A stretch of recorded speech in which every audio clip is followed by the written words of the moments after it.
nag ànd ak monsieur le ministre de l'intérieur di maire bu diwaanu Linguère Aly Ngouille Ndiaye monsieur le ministre ñu ngi lay ziar bu baax rafetlu teewaay bi. maa ngi lay nuyu El Hadj Assane di nuyu mboolem auditeur RFM ak téléspectateur TFM di kontaan ci invitation bi ngeen ñu invité xaw naa gëj lool ci seen émission. am yaakaar ne danañ ci waxtaan boo am njëriñ pour mboolem auditeurs et téléspectateurs yi ñuy déglu. jërëjëf monsieur le ministre ñu lay gërëm yow it ci dalal bi ñu dalal fii ci Mankaaru ministère intérieur malgré yi tey ñu ngi ànd ci waxtaan wi ak sama naataango bu TFM Alhassane Ba Alhassane maa ngi lay ziar bu baax. Hadj Assane maa ngi lay fay bu baax a baax di nuyu monsieur le ministre de l'intérieur Aly Ngouille Ndiaye di rafetlu bu baax dalal ji ñu dalal tey di nuyu auditeurs yu rajo Futurs Médias wante itam téléspectateurs yu TFM.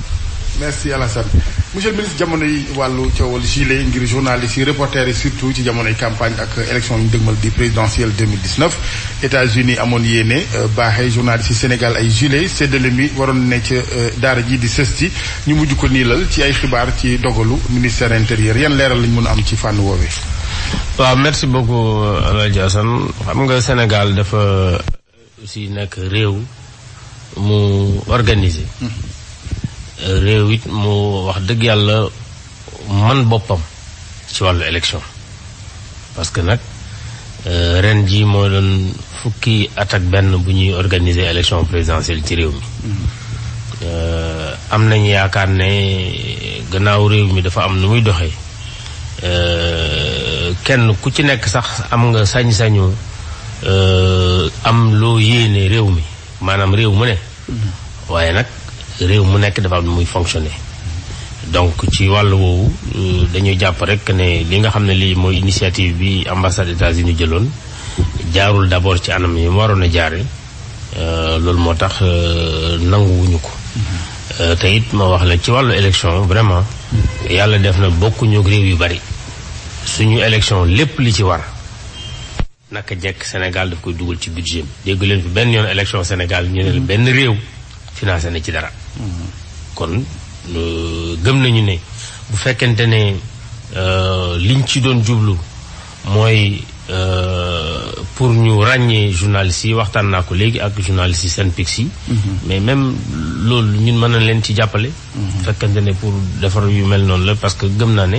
wax dëgg yàlla nag drapeau américain amul dara lu muy def ci suñu élection surtout que nag dàqun ñoo wote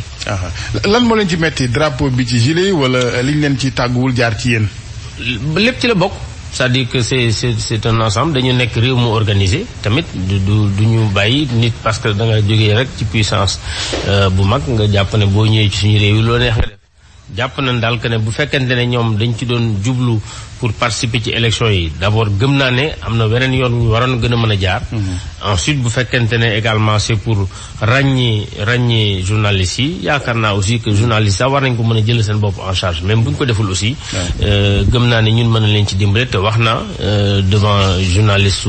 devant SYNPICS yi ma doon recevoir que man pare naa pour jàppale leen bu fekkee dañu bëgg ay gilets yu permettre ñu leen di mën a identifier te it waruñoo toll tey fenn foo xam ne fii dañoo war a génn ak suñu mandarga yi réew parce que tamit loolu aussi lu ma gëm la man nag du ma wax lu ma gëmul loolu laa gëm te loolu dama koy def xam nga fii ci bureau bi recevoir naa fi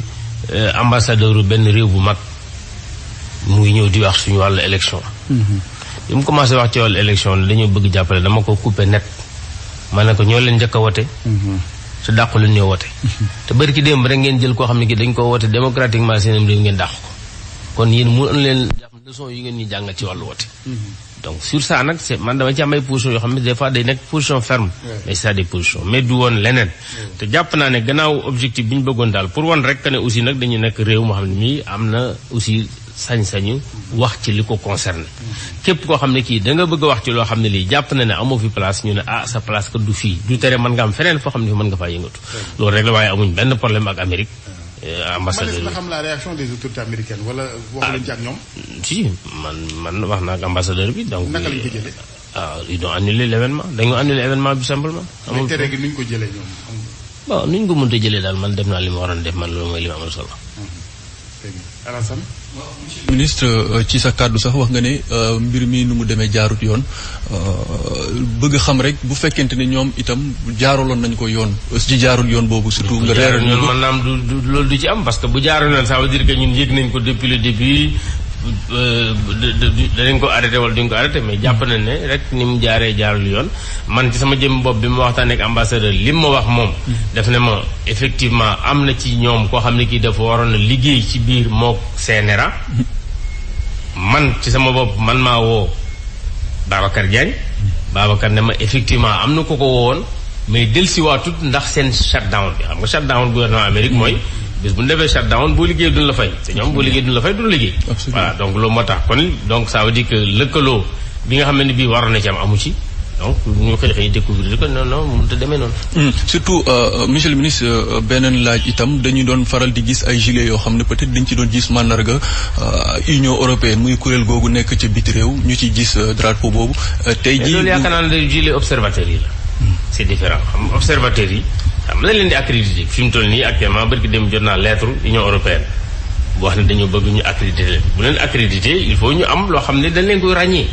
mais bii c'est différent fii presse bi la ñuy wax presse nationale.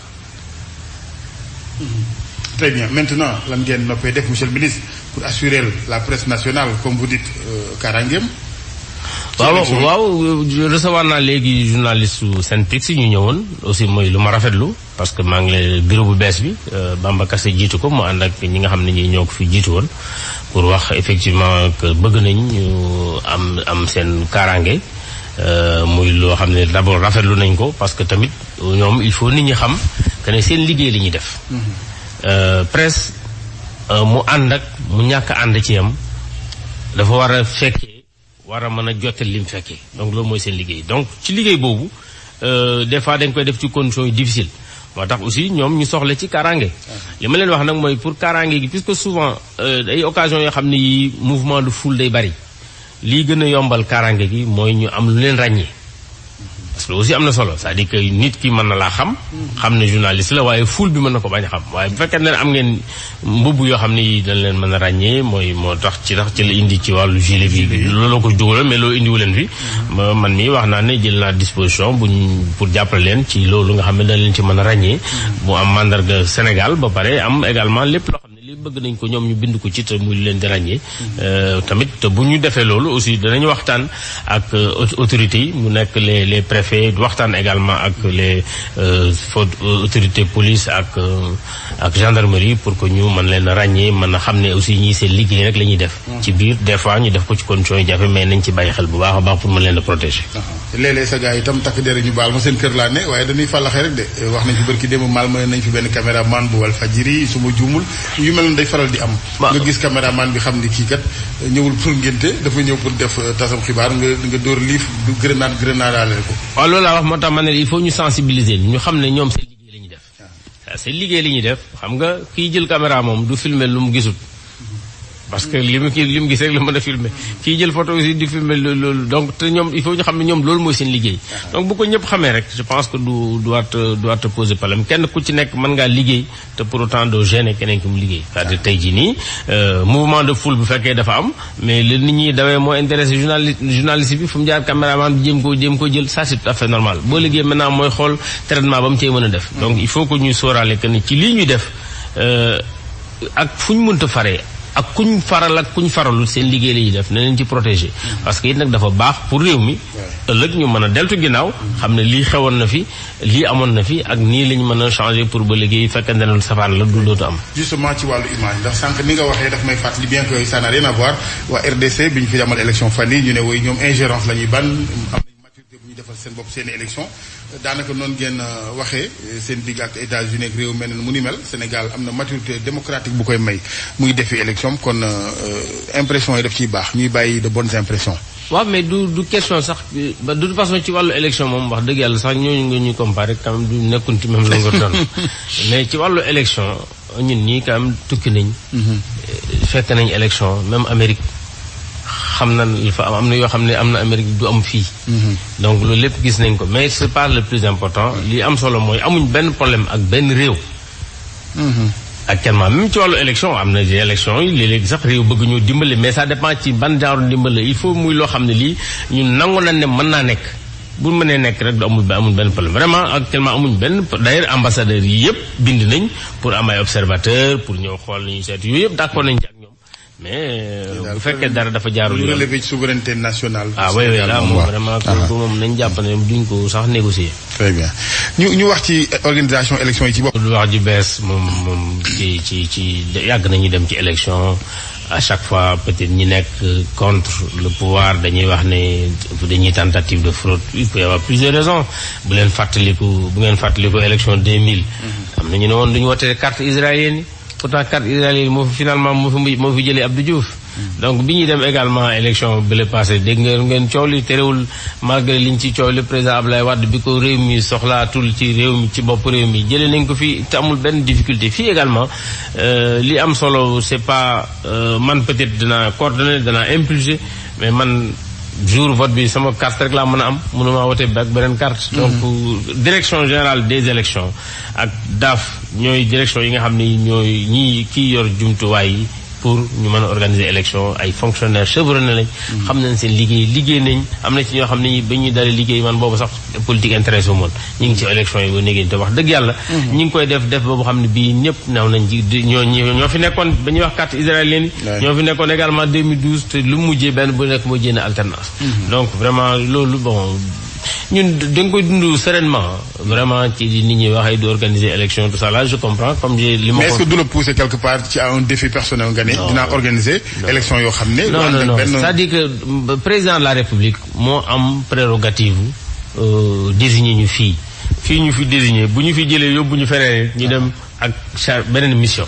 donc c'est surtout ça qui est important duñ ko jël en terme de non wax nañ ko non parce que loolu du lu ñuy xëccoo. ñu nag ñoom am nañu sañ-sañ démocratie may na leen bu d'accord ci benn mbir bu président de la République de parce que dañ koo contre ñoom ñu wax loolu. donc tout simplement mais vraiment et puis parce que rien de du mën a nekk dara de personnel surtout que ñi la koy wax ñëpp nii j'ai avec peut-être des rapports particuliers d'ailleurs. mais politique bi aussi loolu du ci ñàkk. loolu monsieur le ministre sax moom mi comme ni mu ko waxee candidat bi di Issa Sall comme démb sorteem bi am na lu mu wax sax ci Hadj Assane junj na ko léegi ci njuuj njaaj yoo xam ne peut-être tuumal na la ci wax na peut-être loolu sax pour joxe firnde conseil constitutionnel ci fichier boo xam ne bu pareegul la ci la tënku pour def saytu gi jëm ci wàllum signature yi ci parrainage yi si boobu exemple rek la joxe pour wane ne njuuj njaaj daanaka yéen a ngi koy waaj. la wax rek parce que xam nga il faut que nit ñi bañ a jaawale c'est-à-dire que lii ñuy def rawatina fii ci ministère bi day lu ñuy tënku ci yoon moo ñu ne yow ministre de l'intérieur am nga ba fanweeri fan avant élection pour nga génne carte électorale tout simplement. Issa Sall bu waxee loolu moom candidat Issa Sall dama koy fàttali ne moom mosoon na fee nekk expert buy saytu yooyu mu wax en tant qu'informaticien pourtant yoon bi changé wutoon ministère yooyu mu ko daan defal boobu it 30 jours avant la daan génne carte ci lan la ko daan comparé du ko comparé ci fichier bu ñu ko jox avant le fait que ñu jox ko fichier bi avant parce que conseil constitutionnel pour def liggéeyam man daf maa laaj ne mën naa ko jox fichier ma jox ko fichier bi man jox naa conseil constitutionnel mais ñeneen ñi joxuma leen ko parce que conseil constitutionnel pour mu comparer il faut mu am boobu document tout simplement mais bi nga xamee ni bi maintenant yoon nee na ma le 30 jours avant man le 23 bi may xëy ak sama bureau fekk na déjà ma signé sama arrêté ba numéroté ko le 24 laa ko génne parce que loolu la ma yoon may yoon def na ma rek waroo ko def le 25 waroo ko def le 26 au plus tard le 24 waaw. mais ñoom li njortal seen xel mooy fichier bi yow yaa ngi ko am nga nekk responsable APR ñu ne est-ce que APR jotuñ ci fichier bi ñoom def tranquillement leur parrainage alors que les autres ñoom dañ doon làmbatu rek. kon lan moo war a mën a justifier président Macky Sall ñu rejetel ko 4080 parrain. actuellement bi ñu defee contrôle parrainage bi dafa mel ni résultat yi nga xam ne moom la conseil constitutionnel génn moom Issa Sall mu yorutoon fichier bi kon moom nu mu fexe ba jiitul Macky Sall ci parrainage bi yaakaar naa moo jiitu su ma juumut ci chiffres yi président Macky Sall topp ci je pense que candidat Sonko topp ci suñ basé wu ci li nga xam ne li kenn ku nekk déposé nga ak li la rejeté donc su fekkoon ne président Macky Sall peut-être moo ko jiitu woon maanaam sax dina wax loolu moo xam yéen maanaam président Macky Sall am na 4080 parrains qui ont été rejetés ñoom ñi ci des ils ont moins moom candidat Issa Sall waaw. donc mën nga assurer ni que fichier bu baax nga fa joxe c'est le même fichier. même fichier bee ko jàllaloo de toute façon c'est-à-dire bu fekkee ne baax na ak baaxul. fichier bi moom ci la jàll ñi ngi ci téye ci la leen téye. am na ñu ne dafa am yeneen fichier xëy na ñu ngi ci ruqu ministère wala feneen. waaw loolu it dégg naa ko mais xam nga loolu aussi ba ma ko dalee dégg ba dégg ni dama ne ku ci am fichier électoral. bu wutee bi nga jàpp ne am nañ ko génne ko booba li kenn génneegul fichier électoral fichier électoral bi benn la arrêté nañ carte électorale bi depuis le 24 donc le 24 dara ba néegi ni mënutu ci yokk fii ak ñu dem élection ba weesu élection li am solo mooy yoon nee na ma normalement fichier bi war naa ko jox les candidats au plus tard 15 jours mooy maanaam le 8 mais déjà bu neexee yàlla balay dimanche au plus tard danañ joxe fichier bi muy le 3 aux 5 candidats yi nga xam ne yi dañuy dem ci joŋante gi mënoon nañ xaar ba le 8 mais bu neexee yàlla dimanche bu ñuy démarrer campagne kenn ku nekk ñoom da nga démarrer le fichier électoral. Très bien. Monsieur le ministre ci loolu tamit gis dégg nañu ay yenn candidats recalés yoo xam ne peut-être wax nañ ni le fait que ñu changer carte électorale bi ñenn ñi fu ñu doon voté tuñ fa ak loolu mu am problème surtout ci électeurs yi ñu naan électeur diw ak diw am na ay erreurs yooyu yëpp est-ce que bàyyi ngeen ci xel ba andi ci correction yi ci war wala loolu ay wax la rek. non loolu dama yaakaar ne dafa am ñuy jéem a expliquer rek seen erreur mais xam nga expliquer erreur bi ça ne veut pas forcément dire que li ngay joxe explication day jàll. mën naa leen woon fii kayit changement carte électorale d'abord du lu bees amul élection bu amul changement carte électorale xam nga laa mooy changement carte électorale mooy bu ñuy dem élection nit ñi dañuy bindu mais souvent laata ñuy bindu préfet yi dañuy waxtaan wala sous-préfet yi waxtaan ak autorité politique des fois am ñu bind ne dañoo bëgg bureau de vote am béréb sàngam mais ñooñu ñuy bindal bureau de vote du ñàkk daanañ wote feneen tey jii nii yoon may na dëkk bu ci am nombre d'électeurs même peut-être 100 200 nga demander bureau de vote bees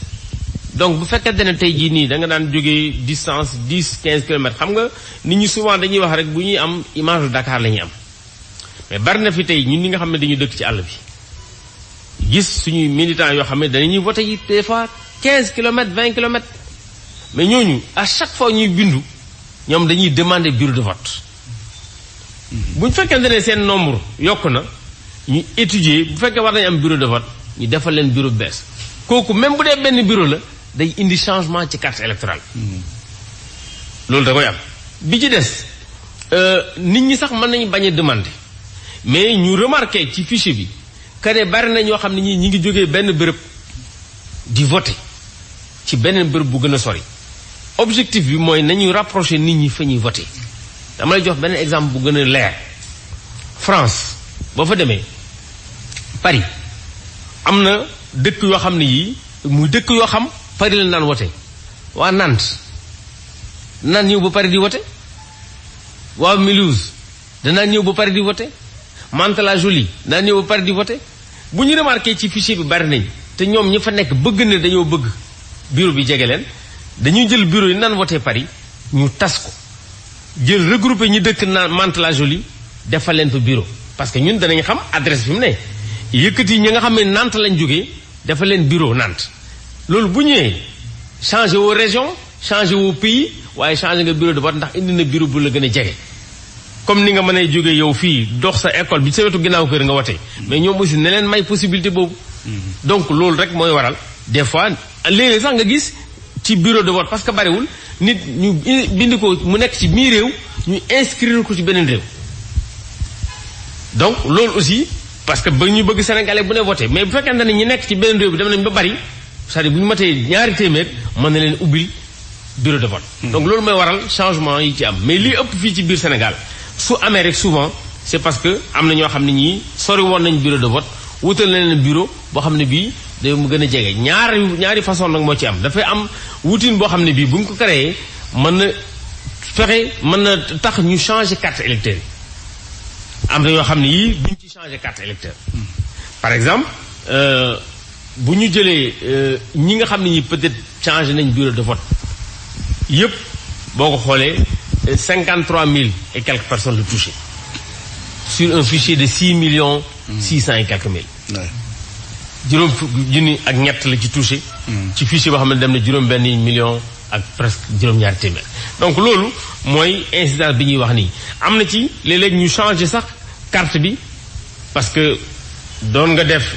sa carte électeur defoon nañ ci ne yaa ngi voté école sangam intempérie jaar fa école ba daanu. loolu bu fekkee mën nañ toxal ci wetu école bi dañuy toxal juste implantation bi tax ñu changer carte yi. très bien voilà. Monsieur le ministre fan yi am na ñu ne am na ndaje mu dox sa digg ak ay intérieur ku nekk ni nga koy gisee. dug ndaje mu ni mel. waaw loolu aussi day xam nga bu fekkente ne man damaa ñëw fii ci place bi yaakaar naa booy dugg si ci couloir bi gis nga ministre intérieur yi fi jaar. kenn ku ci nekk bi nga fi jaaree am loo fi dund. parce que nag ministère de l'intérieur daanaka bariwul ministère yu mel ni moom ci organisation architecture gouvernement ndax. li nga xam ne lii moom la ministère intérieur di toppatoo. donc bu fekkente ne ñëw nañ fi ñuy dem lu mel ni échéance présidentielle parce que du danaan échéance présidentielle mais 11 fois lañ ko organisé ci réew mi bii mooy 11e fois bi te bari nga ministère yu fi ne donc am na sax ñoo xam ne amuñu expérience boobu. bu fekkente ne lu mel noonu am na jàpp naa ne lu baax la bu fekkee ministre bi man maa jël sama initiative. ne dama bëgg daje ak les anciens ministres de l'intérieur rawatina ñi organiser élection surtout élection présidentielle pour waxtaan ak ñoom seen expérience lan lañ ñuy dund lan lañ ci dund mu am ma xool ban njëriñ laa ci mën a tirer parce que ñun ñëpp kenn ku ci nekk da ngay bëgg organiser élection yi mu jaar ci yoon te yàlla def na ci ministres yooyu wax dëgg yàlla sax invité mu woon ñëpp invité woon naa le général Lamine Cissé donc qui a organisé les élections de 2000 invité woon naa le général Mamadou Niang nga xam ne def na ONEL def na ministère de l'intérieur donc am na ñaar yëpp am na ci expérience invité le ministre d'État Ousmane Ngom moo fi organisé également les élections de 2007 nekkoon intérieur bi ñuy organiser les élections de 2012 invité également le ministre Cheikh Gueye nga xam ne moom mujj organiser élection présidentielle ministre Cheikh Gueye ba nga xam ne fii la nekk yàgg xam kër gi peut-être xam le seul ministre chargé des élections peut-être dans l'histoire du Sénégal. Voilà, chargé des élections carrément moom donc ministre Cheikh Gueye ensuite ma invité woon ministre Abdoulaye Daouda Diallo di sama naataango nekkoon fi ministre de l'intérieur moom malheureusement ñëwutoon parce que dafa tombeek bi président di def inauguration mook président gambien bi comment dire inauguration pont bi donc loolu ñooñu laa invité woon ñu ñëw te invité mu leen en catimini invité mu leen guddi dama leen invité digg bëccëg ci benn restaurant te réservé wu ma sax table yëpp donc ça veut dire que keneen comme neex bu la neexee ñëw à côté dégg li parce que li leen wax du secret waxtaan boo xam ne bii bu doon waxtaan confidentiel secret kenn du ko dégg. est-ce que yokk na la ci ginnaaw ndaje mi yokk na la oui bien sûr ay rëq-rëq yu ñoom tey bu ma waxee dëgg fi mu toll nii façon woon sax yéene waxaat ci élection yi tant que élection yi jeexul bokk na ci liñ ma wax il faut nga wax ci élection yi bala ñuy dem ci élection yi très bien justement li tax ñu bëggoon la wax loo ñun mooy responsabilité bi nga yor parce que Sénégal ay élection jaar na fi campagne na ko noonu ay bakkan rot ci tey jii fanweeri fan ak benn ci weeru janvier ñu ngi fàttaliku ñaari bakkan yu rot bu njëkk ba Balla Gaye la woon en 2001 bi ci topp juróom-ñaari at ci ginnaaw Mamadou Diop naka la ñuy def monsieur le ministre ba liñ fi dund quand même ay dragon yu jaar ci nit rek yooyu loolu wax dëgg yàlla maintien de l'ordre baax na loolu cim réew loolu lépp dañ ko tere. Même le candidat de Benno Bokk Yaakaar. waxuma la sax question de candidature c'est-à-dire que bul fàtte nag candidat de Benno Bokk Yaakaar c'est le président. et il est président jusqu'à ce que mu am ku koy remplacer. c'est-à-dire pour un poste président c'est pas un poste qui est vacant. ci biir campagne bi. ok président de la République. day signer décret ba muy pare. donc il faudra la régler benn bis ci réew mi ci wàllu taxi yi ba. njiitu parti bañ a nekkati. président bañ a nekkati njiitu parti loolu peut-être beneen débat la ça n'a rien à voir c'est-à-dire que amul benn rapport. parce que tey jii nii mu nekk njiitu parti mu ñàkk a nekk njiitu parti à un moment donné il est candidat et candidat président. ak ku fi mënta nekk. am na période boo xam ne bii bu fekkee da nga demaat sa mandat teg ko période dana am période boo xam ne bii forcément ñaari dana ànd. peut-être que mën a am ñetteel bi ànd ci muy njiitu parti ou pas. mais candidat nga ak candidat ak président en même temps. donc loolu aussi du tere ñoom ñëpp aussi kenn ku ci nekk sa. mais ça ne fait pas désordre quand même que oto que véhicule ak jumtukaay état essence bi carburant nga utiliser ko ci campagne pour un parti ou une coalition de parti. nga yaakaar ne essence état bi la ñu utiliser pour dem campagne. non. déedéet c'est-à-dire xam nga loolu aussi. xam nga boo ne xaalisu état. oui. xaalisu état fan lay xamee ci budget n'est-ce pas. loolu lay xaalisu état. budget surtout en année électorale. budget en année électorale dañuy suivre comment le budget est exécuté c'est-à-dire les restrictions ci lay ëppee fuuf. parce que aussi dañuy bëgg bu alee élection même bu dul sax même bu candidat bi faloog mu ñàkk falowaat mais il faut que réew mi continuer. te budget bi dañ koo natt ci fukki weer ak ñaar mënoo budget boo natt ci fukki weer ak ñaar lekk ko ci ñaari fan. dans tous les secteurs nag fonctionnement ak investissement ak yëpp ci am. rawatina nag ñun nga xam ne daanaka ñi ngi doog di tàmbali exécution budgétaire. xam nga xel du mën a jàpp que ne carburant yi nga xam ne dañ ko wax pour ministère fonctionner ko. ci 12 mois. ñu xalaat sax di ko lekk ci benn weer. parce que déjà exécution budgétaire même bu ngeen nekkul dans le public bu ñu approuvé budget tout le monde sait que pratiquement mois de janvier li ñuy consommé ci budget mooy facteurs yi nga xam ne peut-être c'était pendant. li ci des yëpp c'est après. mais c'est bon ngeen dalal suñu xel parce que même le ministre des finances dafa dugg ci politique bi. moom laa lay expliquer c'est-à-dire que même bu ministre des finances duggee ci budget ci politique bi budget dafa am nu ñu koy utiliser. c'est-à-dire que il faut d'abord bu budget jàllee. ñu def ay notification de budget ne kenn ku nekk am nga nangam bala ngay génne marché nga def sa plan de passation de marché ñu approuvé ko. ñun ñii di wax ak yow fi mu toll nii man peut-être li ñu ma ci mën a autoriser man parce que j'organise les élections. muy def des marchés yoo xam ni peut-être mën na bañ a jaar circuit normal duñ ko ci sax autoriser yeneen ministères parce que tamit nag on veille à la continuité de l'État dégg nga démb conseil des ministres du communiqué président nee na il tient à ce que la continuité du service public mën a continuer malgré le fait que moom dana bien que du yomb campagne moom ku ne xam nga ni ministère yi ca dinaa sax def reportage ak sama gars yi bu campagne bi ne prib rek ñu wër ministère yi xool ndax gaañaa nga fa am mais du tere déedéet c'est-à-dire que ministre bu ci ne tey presque ministère boo dem am na secrétaire général le secrétaire général c'est le numéro 2 du ministère te généralement les secrétaires généraux ont des pouvoirs c'est-à-dire que tey jii du courrier bu génn fii rek man maa ko signé courrier yu bëri mi ngi fiy génn di engagé ministère bi c'est le secrétaire général moo koy signé wala sama directeur de cabinet blocage non administration bi dana fonctionner comme ni ko njiit réew mi sàkku mais c'est normal mënut a fonctionner neneen actuellement fi mu nii boo ci bëggee dem këyit boo ci war a mën a soxla war nga ko mën a am lettre boo war a mën a jot war nga ko mën a jot parce que fii amul benn ministre d'abord boo xam ne bii day wax ne ci ministère am moom rek mooy signé parce que d'abord bu ko doon def moom rek du liggéey sax d'ailleurs li ñu jot ci courrier par jour man am na courrier boo xam ne du ma ko sax gis dana dugg ba génn du ma ko gis secrétaire général bi fi nekk un fonctionnaire chevronné moo tax d'ailleurs secrétaire général ministre souvent du ko tànn secrétaire général ministère le plus souvent dañuy jël ay fonctionnaires yoo xam ne ils sont aguerris yàgg fi pour mën a assurer la continuité c'est le secrétaire général d'un ministère c'est le premier ministre qui le propose c'est-à-dire man mën naa bañ a d'accord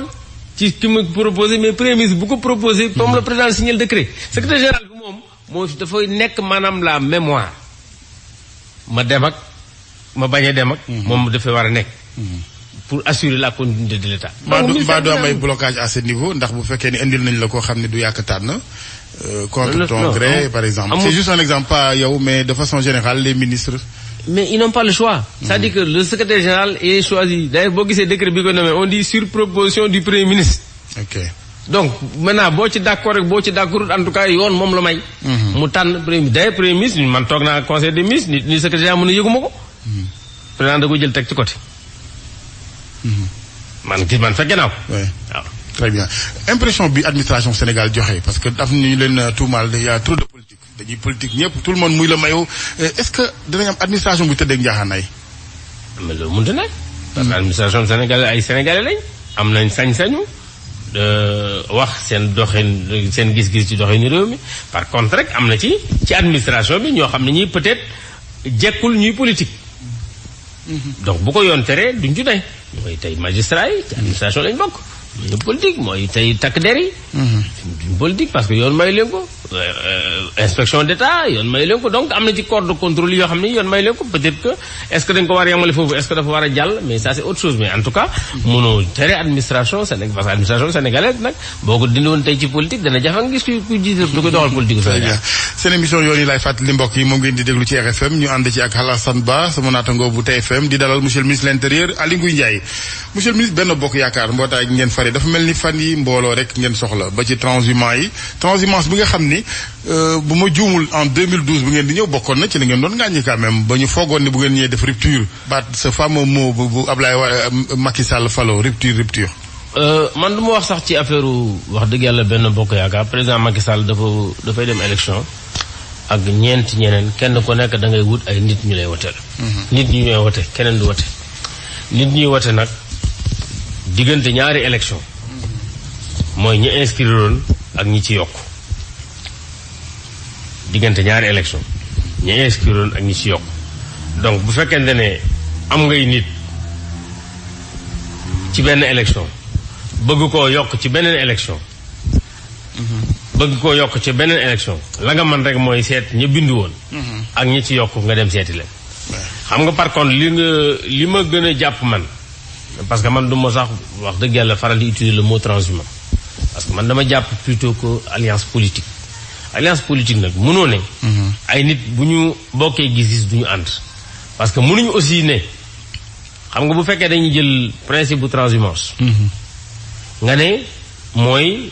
jóge ci fi wow dem fu tooy gëm naa ne tey ki ko def heure bii nii moom xamul ndax fa mu jëm tooy na am tooyut parce que léegi ni xamul kuy falu peut-être que sax ça dépend am na période yoo xam ne sax mën nga wax ne kii falu na ba pare mais heure bii nii gëm naa ne ku jógee tey ak foo mënta jógee nga ñëw jàpp ànd ak président peut-être jël nga un risque parce que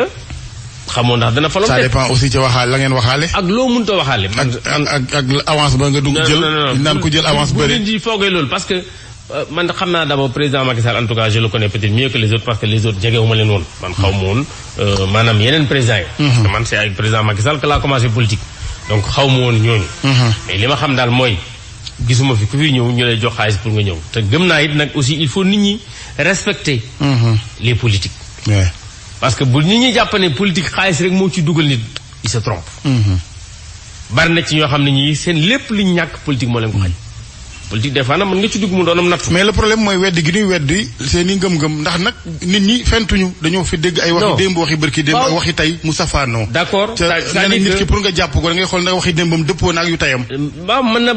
na bañ a dëppoo loolu mën na bañ a dëppoo mais moom moo war a jox explication pour mu war a dëppoo yee xool ndax li muy jox explication. doy na la wala doy la waaye gëm naa ne tey jii politique bu ne am nga sañ-sañ. juróomi candidat moo fi ne nga xool ki nga ci wóolu nga xool ki nga ci wóolu programme boo koy woteel nga woteel ko booy wax keneen mu ànd ak moom wote tout simplement tey mënoo ne ku jóg ànd ak Idrissa Seck te ànduñu woon moom démb baax na kooku moom kenn du ko wax dara bu jógee nag par contre ne dafay ànd ak président nga ne transhumant. fi ñax mi tooyee kay mooy problème bi. fan la ñax mi tooyee. ci pouvoir. déedéet. par rapport à l'opposition. pas forcément attention faut pas parce que tey jii nii kenn ku ne xam na ne élection moom kenn dootu fa dem ci loxoy ne. mais monsieur le ministre yow personnellement nan nga gisee loolu tey jii nga wax kàddu gi nii défendre ko mu doon sa principe ñu jékki-jékki bés nga xëy nga soppi kàddu googu dem def leneen. personnellement noo gisee loolu. man dama ko def en tout cas. mais man li ma la bëgg expliquer rek mooy kenn ku ci nekk yaa xam le tax nga def ko. yaay expliquer. yaay xool ndax ñi nga expliquer convaincre nga leen. parce que fekkente ne tey programme la ñuy wax xam nga tamit kenn ku ci ne boo amee nekk candidat am nga programme jàpp naa li gën a am solo mooy est-ce que yow li nga renier pas de ses relations ak nit ki c'est vraiment parce que waa ji dafa bëgg a appliquer bu gagner un programme boo xam ne bi fondamentalement wuute na ak yow li nga doon woote gëm naa loolu mooy intéressé nit ñi. moo war a intéresser les électeurs c'est-à-dire que tey bu fekkee ne yow da ngay défendre benn programme keneen di défendre benn programme nga xëy jóg ne bàyyi naa sama bos wuute nag bële complètement joxo explication wuy loolu mën na gérer mais fii boo xoolee li ci ëpp lépp affaire bi on l'amène à la relation humaine mais pas une relation programmatique programme bi amul dara luñ ci doo ci dégg kenn mu ko ñu ne la waa ji dem na pourtant li mu bëggoon xaw na méngoo ak lii parce que programme bi dëppoo 100% amul parce que même que dans une coalition mais ñëpp yemuñ programme dafa am rek ay minimum yoo xam ne day am dans les convergences donc boo mënee retrouver cette convergence là nga ànd ak Idi ngeen am convergence wala nga ànd ak Sonko ngeen am wala nga ànd ak Macky ngeen am convergence mais war na la ko mën a nangul parce que loolu nag mooy aussi moo war a nekk soubassement politique mais pas parce que Macky sa xarit la wala Macky sa mbokk la wala Idi sa xarit la wala Idi sa mbokk la parce que loolu bu ñu ko déplacé rek day déplacé malheureusement nag c'est analyse boobu lañ ci gën a faral di def ci presse beeg ci observateurs yi que plutôt une analyse programmatique. maintenant am na ñu ne de toutes les façons lam leen di yàqale ëpp ci wàllu transhumance gi. da nga koo yaakaar rek dama lay jox exemple. boo seetloo fi ñu gënee wax transhumance bi ko moo bi gën a génn kañ la c'était en 2000. 2000 fii nga rajo yu bari taxaw